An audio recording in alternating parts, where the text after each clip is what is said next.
নমস্কাৰ। আমি নকটানী উচ্চ মাধ্যমিক বিদ্যালয়ৰ পোহৰ দলৰ হৈ এটি প্ৰকল্প প্ৰস্তুত কৰিছোঁ। প্ৰকল্পটোৰ নাম হ'ল স্মাৰ্ট চিটি।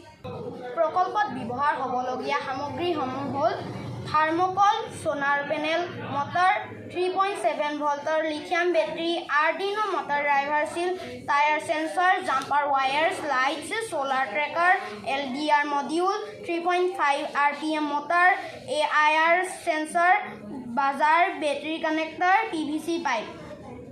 প্ৰথম সোলাৰ ট্ৰেকাৰ। সূৰ্য উদয় হোৱাৰ পৰা সূৰ্য অস্ত যোৱালৈকে এই সোলাৰ ট্ৰেকাৰখন সূৰ্যৰ মুখতে থাকিব। তাৰপিছত দিছোঁ ৱায়াৰলেছ কাৰ চাৰ্জাৰ। এই ৱায়াৰলেছ কাৰ চাৰ্জাৰ হ'ল ভৱিষ্যতে আমাৰ এনে ঠাইত ইলেক্ট্ৰিক গাড়ী অহাৰ সম্ভাৱনা আছে। সেয়েহে আমি এনে ব্যৱস্থা কৰিছোঁ যাতে এই গাড়ী অট'মেটিক চাৰ্জ হয়।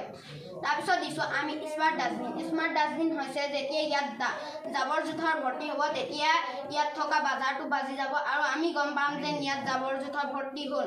তাৰপিছত দিছোঁ ভাৰ্টিকেল ৱাইন। এই ভাৰ্টিকেল ৱাইন হৈছে যেতিয়া ইয়াৰ ৰাস্তাইদি গাড়ী মটৰ আহিব তেতিয়া ই ঘূৰিব আৰু ইয়াৰ পৰা বিদ্যুৎ উৎপন্ন হ'ব। তাৰপিছত দিছোঁ আমি অট'মেটিক ষ্ট্ৰীট লাইট।